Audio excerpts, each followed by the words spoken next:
بسم اللہ الرحمن الرحیم۔ معزز ناظرین، مدبر خان کا سلام قبول کیجیے۔ السلام علیکم۔ Petrol 458 rupees, diesel 520 rupees. یہ ایک پیٹرول بم ہے جو پاکستان کے غریب عوام جو خط غربت سے نیچے زندگی بسر کر رہے ہیں ان پہ گرایا گیا ہے۔ یہ خبر نہیں، یہ ایک وارننگ ہے کہ ہماری معیشت کے لیے یہ خطرے کی گھنٹی نہیں۔ کیا ہم دیوالیہ ہونے جا رہے ہیں؟ کیا ہم بینک کرپٹ ہونے جا رہے ہیں؟ امیجن کریں، جو لوگ پہلے ہی سانس کا رشتہ برقرار رکھنے کے لیے کتنے تگ و دو کر رہے ہیں، ان کے لیے یہ کتنا مشکل ہوگا کہ وہ اس مہنگائی کے ایٹم بم کو برداشت کر سکیں، جن کے لیے پہلے ہی 2 وقت کی روٹی خواب ہے، وہ 1 وقت کا کھانا کھاتے ہیں۔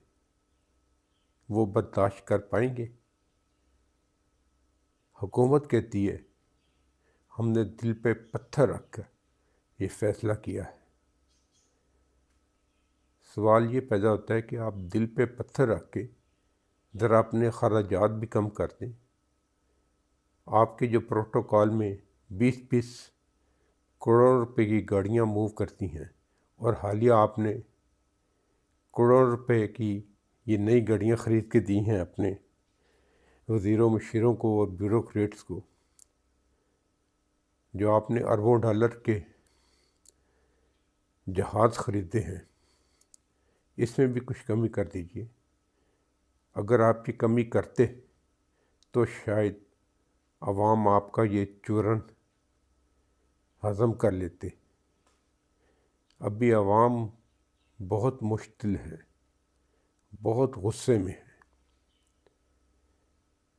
ان کے غضب و غضب سے ڈریں۔ اتنے بے رحمی سے اچھی بات نہیں۔ سارا کا سارا بوجھ عوام پہ منتقل کرنا اچھی بات نہیں۔ اپنی اداؤں پہ خود ہی غور کیجیے۔ کیا یہ صرف مہنگائی کا مسئلہ ہے؟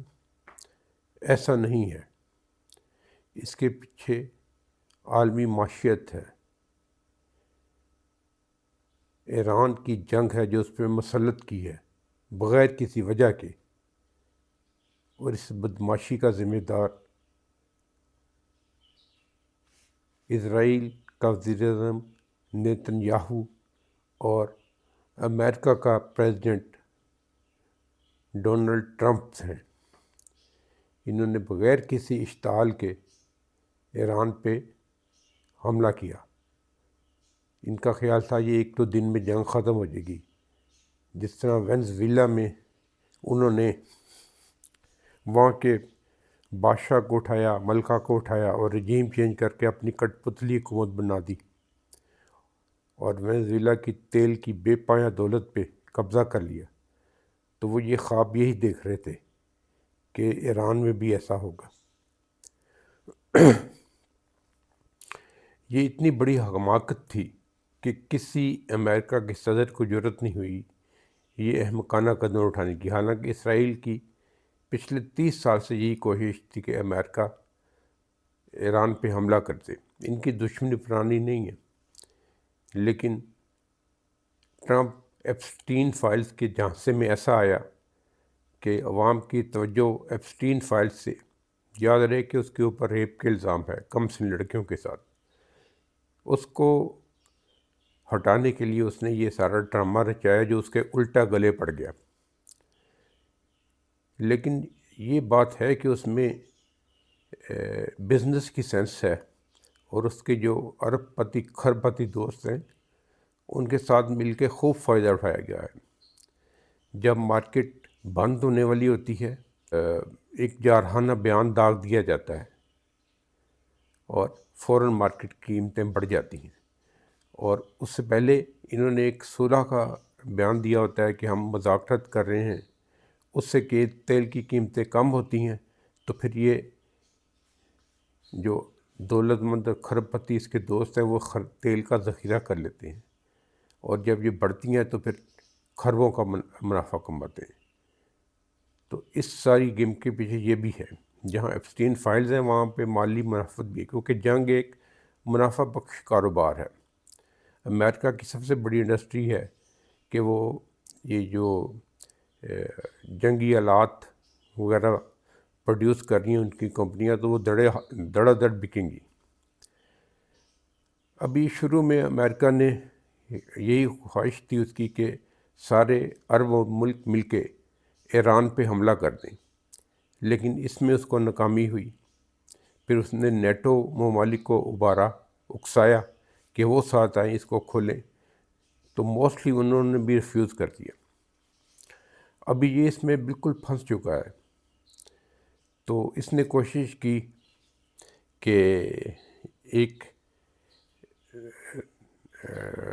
میں اب بیان دوں گا، اس سے لوگوں کو بڑی توقع تھی، لیکن وہی ہوا کہ کھودا پہاڑ نکلا چوہا، بہت شور سنتے تھے پہلو میں دل کا، جو چیرا تو فقط ایک قطرۂ خون نکلا۔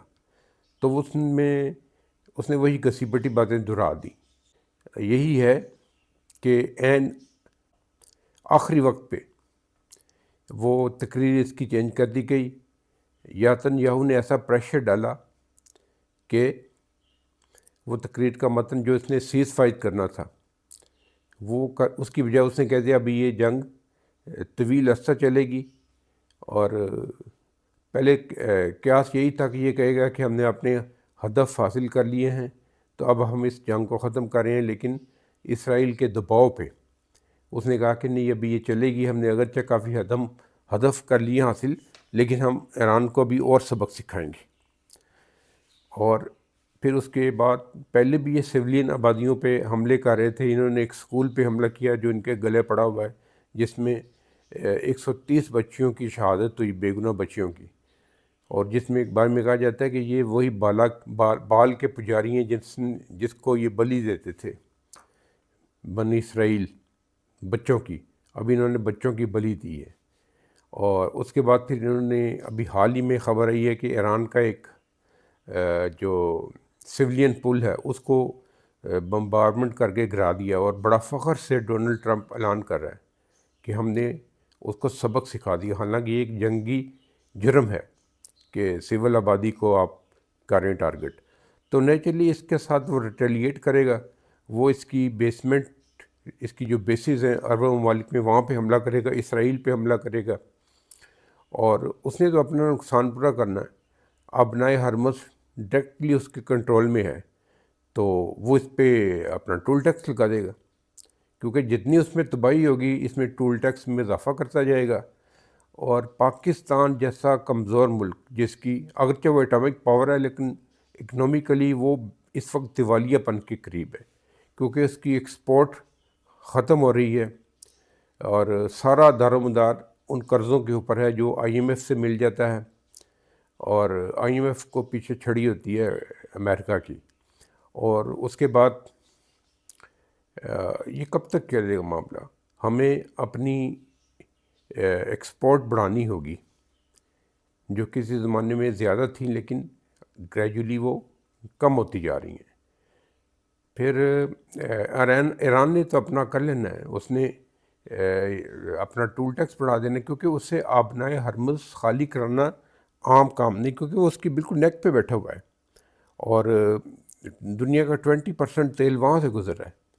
تو یہ جنگ ختم بھی ہو گئی تو اس نے اپنے نقصان پورے کرنے ہیں، تو یہ تیل کی قیمت بڑھتی جائے گی۔ میں نے اپنے پچھلے ویلاگ میں آج سے 15 دن پہلے کہہ دیا تھا، جب انہوں نے انیشلی 50 کا اضافہ کیا تھا، 55 روپے کا، تو میں نے کہا تھا یہ ایک دم اضافہ کریں گے، اس میں یہ جائے گا 500 تک، تو ابھی یہ 520 تک ڈیزل ہو گیا ہے، اور 458 تک پیٹرول ہو گیا ہے۔ تو پاکستان کی کمزور معیشت کیسے اس بوجھ کو برداشت کرے گی؟ یہ ہمارے لیے سوچنے کا مقام ہے کہ اس کے ساتھ ہی میں اپنا ویلاگ ختم کرتا ہوں. تو اگر آپ کو یہ کرنٹ افیئرس پہ میرا ویلاگ پسند آیا ہے تو میرے چینل کو لائک کیجیے، سبسکرائب کیجیے، شیئر کیجیے اور اپنے قیمتی کمنٹس لکھیے. اگلے ویلاگ تک کے لیے خدا حافظ.